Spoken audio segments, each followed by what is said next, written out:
Hello and welcome to our Spring Festival session for Birth to 5 Matters. It's really lovely to have you with us today. My name's Catherine Gripton, I'm from the University of Nottingham, and this is my colleague Emily Farran from the University of Surrey. Hi everybody, nice to be with you today. So we're talking today about spatial play in mathematics, and we're really excited to be able to talk to you about this because we think it fits really well with the theme for the Spring Festival. So the theme is playing today to prepare for tomorrow, and the development of spatial skills really is a good way to prepare for tomorrow for our children. So we're going to begin by thinking about what spatial thinking or spatial reasoning is. So Emily, what is spatial reasoning and why is it important? Well, I'm often asked what spatial reasoning is, and it's also talked about in terms of spatial thinking, spatial cognition. We use spatial thinking every day, so fitting items into boxes, tidying things up, so children trying to fit things into spaces, knowing in hide and seek whether you're going to fit into a space, putting your shoes on the right feet, making sure your jumper's the right way round. And when you see babies exploring their environment, they're negotiating their way around the furniture, and they need to know the space between them and the furniture to make sure that they're not going to bump into things. So just to put all of that together, spatial thinking involves perceiving locations, dimensions and properties of objects, and the relationships between those objects and between us and objects as well. In terms of thinking about spatial thinking as a 21st century skill, it's really connected to lots of different academic domains and non-academic domains. So there's a lot of research that's been shown that it is connected to maths. So children who are good at spatial thinking are good at mathematics, but also more broadly to STEM subjects and indeed STEAM subjects. So by improving children's spatial skills, there's a chance that we might increase the number of people entering STEM careers. And from a 21st century skill point of view, this is an area where there's certainly currently a shortage of people entering the workforce. So an absolutely crucial area for us to help children with. And there's a huge amount of things that we do in early years that really support children's spatial reasoning.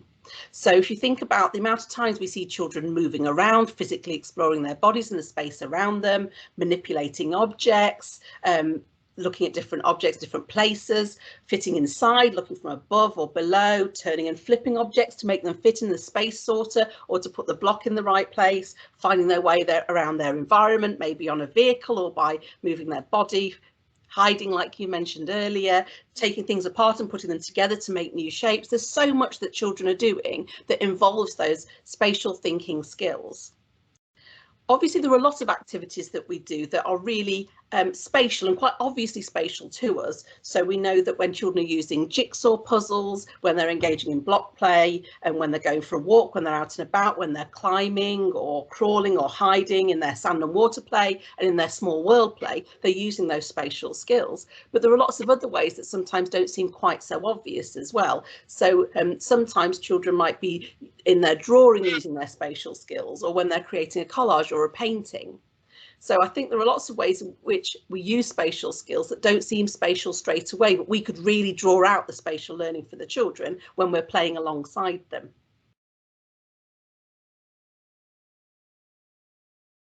Okay, so let's think about some examples of what this might look like in practice. And we've been speaking to practitioners recently, haven't we, Emily? And they've been telling us about all the different ways they do this. So could you give us some examples?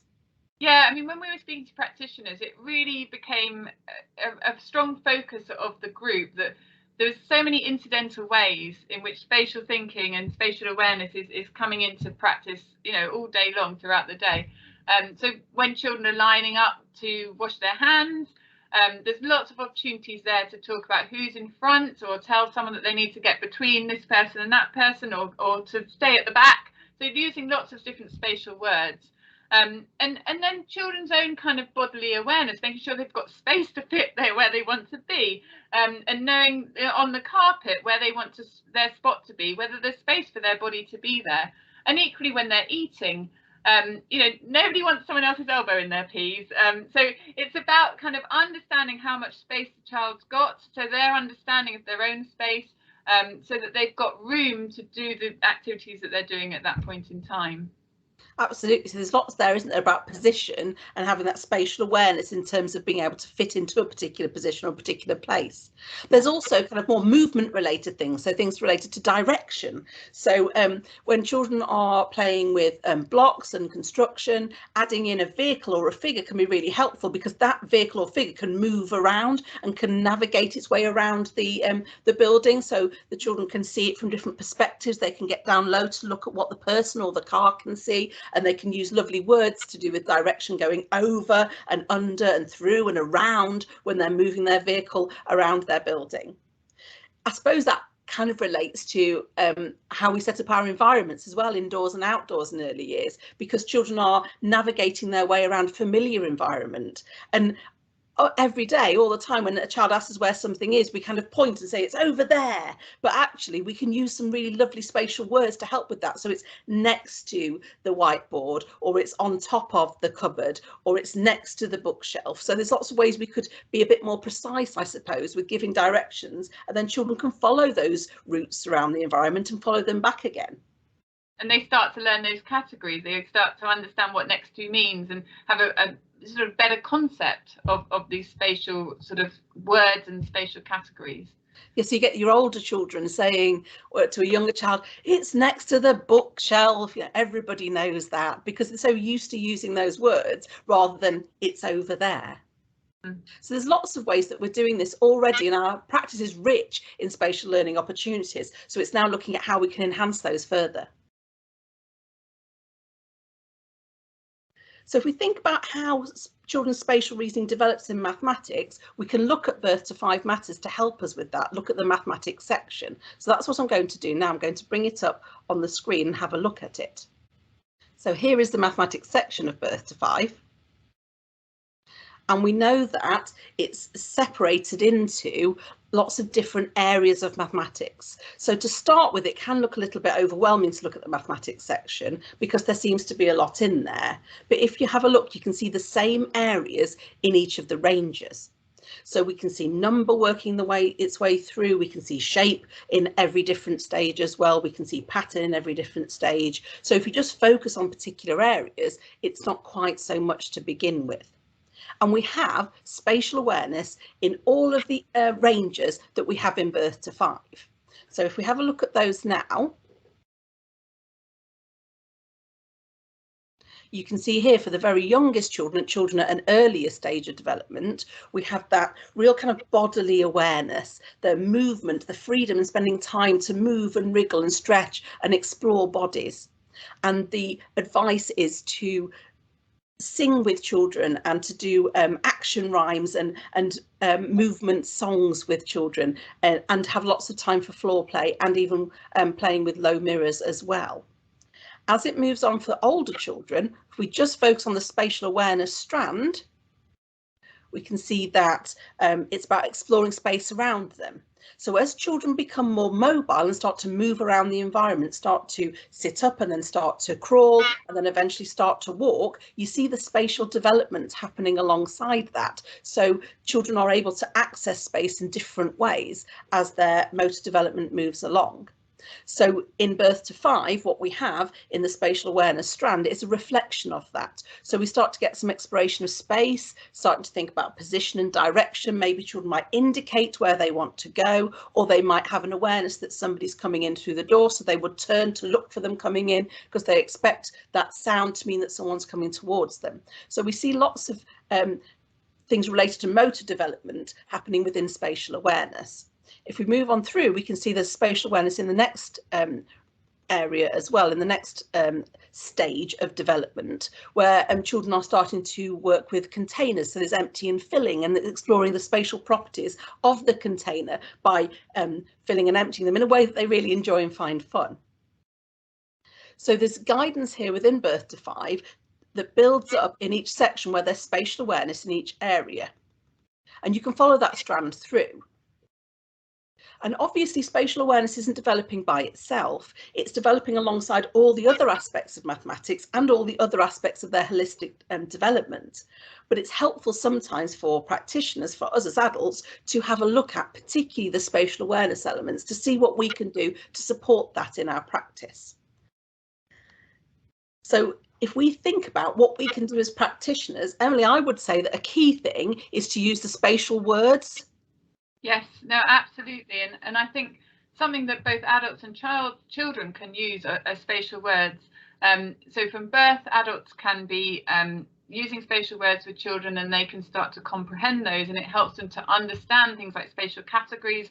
It helps them to sort of get a lot more comprehension of the spatial activities that they're doing. So words like up, on, in, under, and then as the children develop, words like between and next to and through are words that can really help to kind of augment any guided play that you're doing with the children and help them to develop their spatial understanding.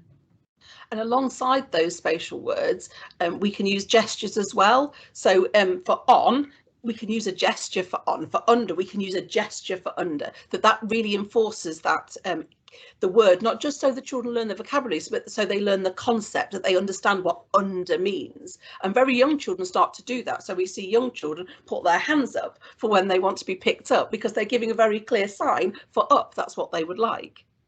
We can think of it about spatial thinking in terms of what it means for mathematics. So if we think about lots of different maths activities, so number lines, working with pattern, interpreting graphs, using measurements, all of these rely on spatial relations. So children are kind of understanding mathematics in terms of the spatial representations. And there's lots of research that has shown that if you train children in their spatial understanding, that this improves not only their spatial abilities, but it also improves their mathematics abilities. And that's because of the strong kind of underpinning of all these sort of spatial representations of mathematical concepts. So in other words, people who do well on spatial tasks typically also have strong mathematical skills, and completing spatial tasks and giving children lots of opportunities to do spatial activities can sort of reap the benefits in their number and mathematics understanding. So we're doing such an important job here, aren't we? We're doing a crucial job, because all this support that we're giving children, all the opportunities for uninterrupted time to explore physically, to be able to run and to move and to climb, to be able to explore bodies and have time to wriggle when you're a baby. All of these things are really helping their mathematics in later life, as well as helping them in the moment at the current level of development as well. So there's a lot that we can do. And even though people might not think this is as helpful as it is, just sitting next to children when they are working with the blocks and using words like turn and can we flip it over, or I don't know if it will fit, or when you're trying to fit something in, just drawing attention to those spatial concepts really helps the children to think about those in a bit more detail. So we're really supporting their future learning and their current learning when we're doing the playing alongside that we do so well in early years. Absolutely. And even just getting children to think about things before they actually do it, trying to sort of think about it in their head. And we can use gesture to help them with that. So we can ask them to think about turning things so that they can kind of see the motor action. They can think about it in their head before they actually do it. And that kind of helps to develop their visualization skills, which are really strongly related to later maths skills. Absolutely. So things like visualizing can be really helpful, can't it, for them being able to use number lines when they're older. So we're doing this really important foundational work in early years that we shouldn't really underestimate. So in terms of spatial reasoning and spatial thinking, there are a huge number of different elements involved in this. We've talked about a number of them today. There's things about shape, there's recognising spatial properties of objects of different shapes, there's putting shapes together to make new shapes, there's taking shapes apart, all the lovely stuff that we do in construction that's really so very valuable. But there's also working with scale, isn't there? So working with very small versions of things like our small world play, beginning to use maps as children get older towards the end of the kind of birth to 5 age range. There's going on walks, finding our way around an environment, the way that we set up our environment so there are interesting routes for children to go in and out when they're outside and inside, really important. So obviously the outdoors are particularly valuable for spatial things, aren't they? Yeah, and again, when you talk about the routes, you can ask children to direct their friends so that they can start to use those spatial words, so that they say, oh, you need to go through the tunnel or over the bridge or on top of the block, that kind of thing. And you can get children to make treasure maps so that they can use these maps and then direct each other again using the spatial language and gesture as well. So there's lots there. So as a practitioner, it can be quite overwhelming to look at all these different aspects of spatial reasoning, but there is support at hand, isn't there? So we've got a spatial reasoning toolkit that we're going to suggest that it would be a good idea to have a look at, to start thinking about some of these spatial elements, but obviously not all of them at once. It's a matter of picking out the ones that are most interesting or most new to you, or maybe ones that are most familiar. So if we have a look at the spatial reasoning toolkit, this has been developed by the Early Childhood Mathematics group as a group working that are interested in early maths, and it's got a range of different elements to it because it's something that we've developed with practitioners who've given feedback on the kind of things they'd like to see in a spatial reasoning toolkit. So now you can see the Early Childhood Maths group spatial reasoning toolkit, and in here we have a number of different sections. So we have a brief introduction to spatial reasoning. We have a lovely set of books, spatial reasoning books, and in here these are split into sections. So I'll just show you the shape one. So what you can see here is we've got the book, the title and the author, a small description, and then we've said which area of maths it's related to. So these are the shape ones, and you can see their related shape properties, composing shapes, etc. And then we've done exactly the same for space and for measure. So going back to the other sections, we have our spatial reasoning posters, and this links to what Kath was saying earlier about using spatial language and all the sort of incidental times at which actually you can bring spatial activities into things that you're already doing. So for each of these posters, we have one for under 3, 3 to 4, 4 to 5 and 6 to 7. For each of these, we've got activities that you will be doing anyway in your settings, and we've got a suggestion as to how you can make that a spatial activity. And then for each of those activities, we've got a number of different spatial words that you can use while doing that activity, or you might be able to elicit from the children while doing that activity. And for each of these toolkits, we've got, for each of these posters, we've got a small introduction as to the sort of stage that children on average might be at that particular age. Then we have some videos. We've divided the videos into similar age bands. So we have spatial reasoning for under 3. So these are videos which bring the research evidence into how you might be thinking about it in your practice. And there are a number of members of the early childhood maths groups who are presenting these videos, and they're all under 10 minutes long. So we have spatial reasoning for under 3s, for 3 to 4-year-olds, 4 to 7-year-olds, and then we've also got spatial reasoning in the classroom and spatial reasoning at home. And then last but not least, we have our spatial reasoning guidance and trajectory. And this is deliberately similar to Birth to 5 matters in that we have, I'll just make it so you can see it a bit better. We have information, so a summary of spatial reasoning. We have information about different areas of spatial reasoning and how they relate to things like physical development, individual and group differerences, thinking about it in relation to other parts of the curriculum, so beyond maths, thinking about spatial reasoning at home and books. And we've linked this to these research evidence. So there are a number of pages which link spatial reasoning through to the research evidence and just give you an overview of the current research. And then going down past that, we also have a developmental trajectory. So this is designed to be very similar to Birth to 5. So we have children, what children are learning, what adults might do, and what the environment might include. And you can see there's things in blue text and black text, so they relate to things to do with spatial relations and things to do with objects and images. So blue for spatial relations and objects and images in black. So this is very much aligned with Birth to 5 Matters, but has a lot more detail in it, doesn't it? So whilst it isn't different to it, it gives you a bit more detail if you want to know more. And the age ranges are just suggestions. They're kind of a typical developmental order, but they're not necessarily the age that these children will learn things. And they will obviously be continuing to develop some of the early stages when they're quite a lot older. So some of the things here that we have for very young children, they'll still be doing and still be developing when they're 4 or 5. Yeah, so I'm just scrolling through some of the ages now, so that you can see the range of things we have here.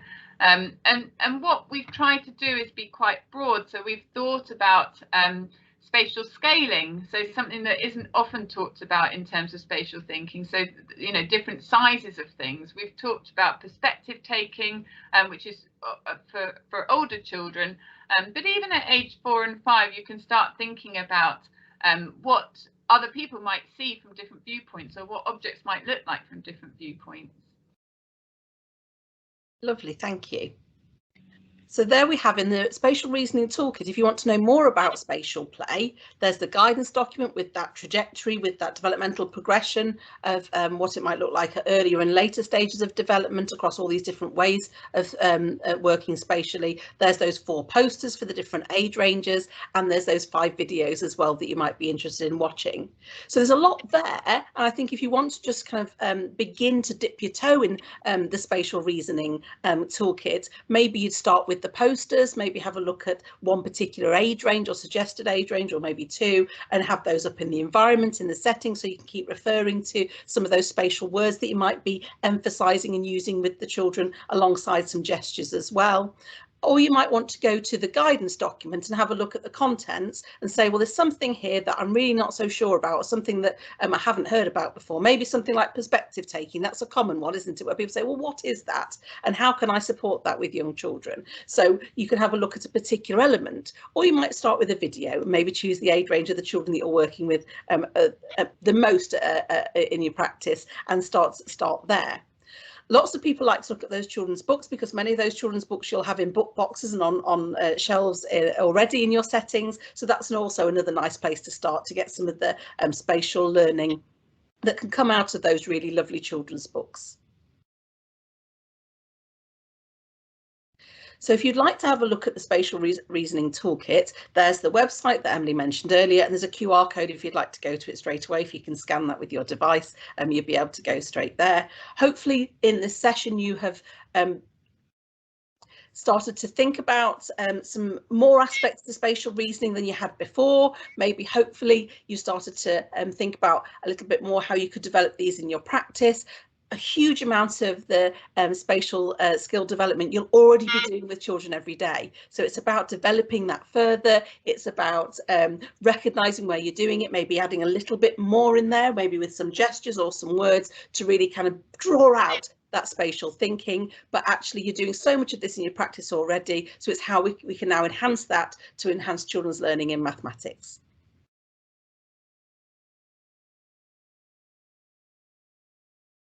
So thank you very much for watching this video. We really hope that you've enjoyed it and you've liked looking at the aspects of Birth to 5 Matters, where the spatial awareness runs all the way through, and having a look at the Early Childhood Maths Group Spatial Reasoning Toolkit and see all the different resources there that you might like to access. We've really enjoyed talking to you today. Thank you very much. Thank you from me too. Bye.